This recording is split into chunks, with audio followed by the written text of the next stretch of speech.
بسم اللہ الرحمن الرحیم۔ جیک اور جادوئی درخت۔ پیارے بچوں، ایک دفعہ کا ذکر ہے کہ ایک لڑکا تھا جس کا نام جیک تھا۔ وہ شہر سے دور اپنی ماں کے ساتھ ایک چھوٹی سی جھونپڑی میں رہتا تھا۔ وہ بہت غریب تھے۔ ان کے پاس بس ایک کمزور سی گائے تھی۔ ایک دن جیک کی ماں نے اس سے کہا، گائے بہت کم دودھ دے رہی ہے اور گھر میں کھانے کا سامان بھی ختم ہو چکا ہے۔ ہمیں اسے بیچ دینا چاہیے تاکہ ہم کھانے کے لیے کچھ خرید سکیں۔ جیک، تم ایسا کرو، اسے شہر کے بازار میں لے جاؤ اور دیکھو تمہیں اس کے بدلے کتنی رقم ملتی ہے۔ جیک بولا، ٹھیک ہے ماں۔ وہ گائے کو لے کر شہر کی طرف جانے لگا تاکہ دیکھ سکے کہ اس کو بیچ کر وہ کتنے پیسے حاصل کر لے گا۔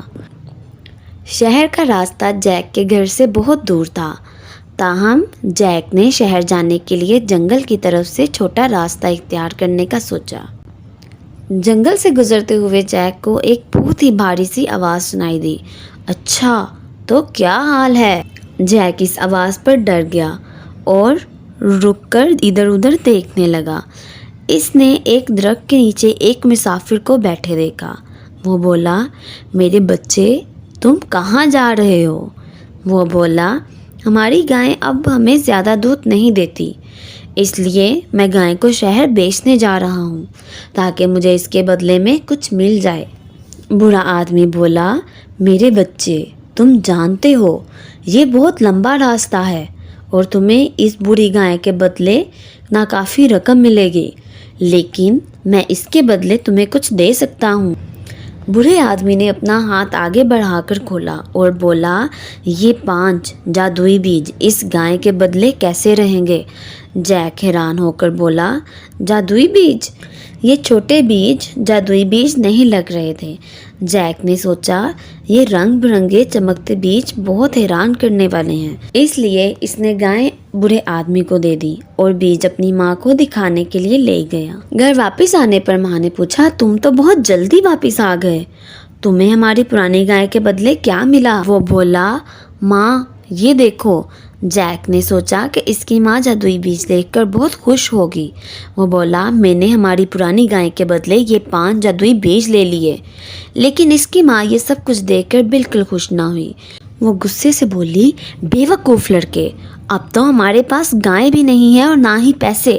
اس نے یہ 5 بیج لیے اور کھڑکی سے باہر پھینک دیے اور جیک کو سیدھا جا کر سونے کا بولا۔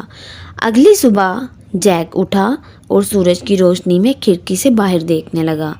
وہ باہر دیکھ کر بہت حیران ہوا اور بولا، ہاں یہ کیا؟ ان کی جھونپڑی کے باہر ایک بہت بڑا جادوئی درخت تھا۔ اس درخت کی شاخیں بہت زیادہ تھیں اور اونچائی میں یہ درخت آسمان کو چھو رہا تھا۔ جیک کو یہ بہت حیران کن لگا۔ وہ ایک پرجوش بچہ تھا۔ وہ سب دیکھنے کے لیے اس درخت پر چڑھنے لگا۔ وہ درخت کی اونچائی پر چڑھتا گیا اور چڑھتا گیا، یہاں تک کہ اسے اپنا گھر بالکل چھوٹا نقطے کی طرح دکھائی دینے لگا۔ وہ اور اونچا چڑھنے لگا، یہاں تک کہ اس کا سر بادلوں تک آ گیا۔ آگے کا راستہ ایک خوبصورت محل کی طرف جا رہا تھا۔ جیک کے لیے یہ سب بہت حیران کن تھا۔ جیک چلتے چلتے محل کے دروازے پر پہنچ گیا تھا۔ جیک کے پیٹ میں بھوک سے بہت چوہے دوڑ رہے تھے، مگر بھوکا ہونے کے ساتھ ساتھ اسے ابھی بھی سب کچھ جاننے کا تجسس تھا، اس لیے اس نے لکڑی سے بنے بہت بڑے دروازے پر دستک دی۔ دروازہ ایک بوڑھی عورت نے کھولا اور بولی، ہیلو۔ یہ ایک بہت لمبی اور عجیب سی عورت تھی جسے جیک نے کبھی نہیں دیکھا تھا۔ وہ عورت دروازے کی اونچائی جتنی تھی۔ اس عورت کو بھی دروازے پر کوئی دکھائی نہیں دے رہا تھا۔ چھوٹا جیک اس سے دور کھڑا ہو کر بولا، ایکسکیوز می، میں بہت دور سے سفر کر آیا ہوں اور میں نے ناشتہ بھی نہیں کیا ہوا۔ عجیب عورت نے اسے دیکھا اور حیران ہو کر بولی، اوہ، ہمارے گھر کبھی کوئی مسافر نہیں آیا، لیکن تم اندر آ جاؤ، مگر ہاں، تمہیں جلد کھانا کھا کر جانا ہوگا کیونکہ میرا شوہر گھر آنے والا ہے۔ اگر اس نے تمہیں دیکھ لیا تو تم اس کا ناشتہ بن جاؤ گے۔ یہ عورت ایک جن کی بیوی تھی جو جیک کو ایک بہت بڑے کچن میں لے گئی، جہاں اس نے اسے کھانے کے لیے انڈے، نمکین گوشت، ٹوسٹ اور بہت مزیدار کھانے میز پر سجا دیے۔ جیک کھانا کھاتا گیا جب تک اس کا پیٹ نہ بھرا۔ وہ بہت خوش تھا اور بولا، شکریہ، سب کچھ بہت مزے کا تھا، لیکن مجھے اب واقعی گھر جانا چاہیے۔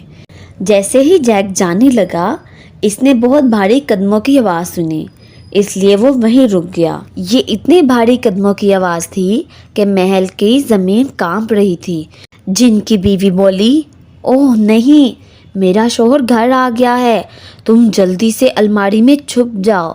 جیک نے جلدی سے چھلانگ لگائی اور الماری میں چھپ گیا۔ جیسے ہی جن اندر آیا تو جیک نے دیکھا کہ اس کی بہت بڑی داڑھی تھی اور اس کا منہ غصے سے سرخ تھا۔ جن بولا، فی فائی فو فم، مجھے ایک انسانی خون کی خوشبو آ رہی ہے۔ جن کی بیوی نے کہا، بے وقوف مت بنو، تمہیں انڈے اور نمکین گوشت کی خوشبو آ رہی ہے جو کہ میں نے ناشتے کے لیے بنائے ہیں۔ جیک الماری میں چھپا ہوا تھا اور یہ سب کچھ دیکھ رہا تھا۔ جن ناشتے کی میز پر بیٹھ گیا۔ جب جن نے اپنا ناشتہ ختم کر لیا تو اس نے اپنی بیوی سے کہا، اب میرے پاس میری مرغی لے آؤ۔ جن کی بیوی نے ایک خوبصورت سرخ مرغی میز پر چھوڑ دی۔ جن غصے سے گرجا، ہاں۔ جیک بہت حیران ہو کر سب کچھ دیکھ رہا تھا۔ یہ ایک زبردست مرغی تھی جو کہ سونے کا انڈا دیتی تھی۔ یہ خالص سونے کا انڈا تھا۔ جیسے ہی جن اور اس کی بیوی کچن سے گئے، جیک الماری سے باہر آ گیا اور مرغی کو دیکھنے کے لیے میز کے پاس آیا جو کہ سونے کا انڈا دیتی تھی۔ وہ بولی، پلیز میری مدد کرو۔ جیک بہت حیران ہوا اور بولا، تم بول سکتی ہو؟ وہ بولی، ہاں، وہ جن بہت برا اور غصے والا ہے، وہ ہر روز مجھے سونے کا انڈا دینے پر مجبور کرتا ہے، پلیز تم مجھے یہاں سے کہیں دور لے جاؤ۔ جیک نے سونا دینے والی مرغی سے کچھ نہ کہا، پھر بولا، اچھا، ہمیں یہاں سے بہت خاموشی سے اور جلدی نکلنا ہوگا۔ اس نے مرغی کو اپنے بازوؤں میں لیا اور جتنی جلدی محل سے بھاگ سکتا تھا بھاگنے لگا۔ جیک مرغی کو تھامے ہوئے اب درخت سے نیچے اترنے لگا۔ وہ اب اس درخت سے زمین پر آ گیا۔ مرغی نے اس کا شکریہ ادا کیا اور بولی، میں تمہارے اس احسان کا بدلہ کیسے دے سکتی ہوں؟ جیک بولا، تم میرے ساتھ میرے گھر آ سکتی ہو اور میں تمہیں کبھی سونے کا انڈا دینے پر مجبور نہیں کروں گا۔ مرغی اس کی بات سن کر بہت خوش ہوئی۔ جیک مرغی کو اپنی ماں کے پاس لے آیا۔ اس کی ماں اس جادوئی بولنے والی مرغی کو دیکھ کر بہت حیران ہوئی۔ اب مرغی جب چاہتی انڈا دیتی۔ جیک اور اس کی ماں سونے کا انڈا لے کر بہت خوش ہوتے۔ لیکن ایک دن جب جیک باہر کھیل رہا تھا تو اس نے ایک عجیب سا شور سنا۔ یہ کسی کے گنگنانے کی آواز تھی جو کہ بہت دور سے آ رہی تھی۔ جیک نے یہاں وہاں دیکھا مگر اسے کوئی دکھائی نہ دیا۔ پھر اسے محسوس ہوا کہ یہ گانے کی آواز درخت کے اوپر سے آ رہی ہے۔ چونکہ جیک ایک تجسس والا لڑکا تھا، وہ یہ جاننا چاہتا تھا کہ آخر گا کون رہا ہے۔ وہ پھر سے اس درخت پر چڑھنے لگا۔ وہ درخت پر چڑھتا گیا جب تک کہ آسمان تک نہ پہنچا۔ اسے بادلوں میں ایک سڑک نظر آئی جو کہ محل کی طرف جا رہی تھی۔ وہ محل کی طرف چلنے لگا۔ جیک نے پہلے کی طرح دروازے پر دستک دی۔ جن کی بیوی نے دروازہ کھولا اور بولی، ہیلو، لیکن اس بار وہ رحم دل دکھائی نہیں دے رہی تھی۔ وہ جیک کو دیکھ کر بولی، تمہیں واپس چلے جانا چاہیے، پچھلی بار تم یہاں آئے تھے تو میرے شوہر کی مرغی گم ہو گئی تھی۔ جیک بولا، میں یہ جاننا چاہتا ہوں کہ یہ گانا کون گا رہا ہے۔ جیک نے اس سے پوچھنے کی بہت کوشش کی مگر جن کی بیوی نے دروازہ بند کر دیا۔ جیک ابھی بھی یہ جاننے کے تجسس میں تھا کہ آخر گنگنا کون رہا تھا۔ وہ محل کی ایک کھڑکی سے محل میں داخل ہوا۔ اس نے جن کی بیوی کو کھانا بناتے ہوئے دیکھا۔ وہ پہلے کی طرح الماری میں چھپ گیا۔ جیک نے پھر سے بھاری قدموں کی آواز سنی جس نے پورے محل کو زلزلے کی طرح ہلا کر رکھ دیا۔ یہ جن تھا۔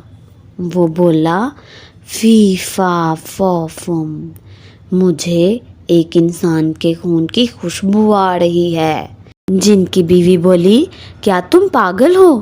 تمہیں پکتے ہوئے قیمے اور آلووں کی خوشبو آ رہی ہے جو کہ میں رات کے کھانے کے لیے بنا رہی ہوں۔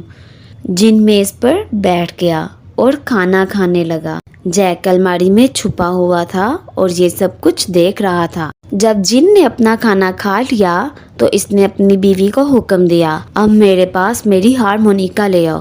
جن کی بیوی نے خوبصورت سنہری رنگ کی ہارمونیکا اس کے پاس رکھ دی۔ جن بہت غصے سے بولا، چلو گاؤ۔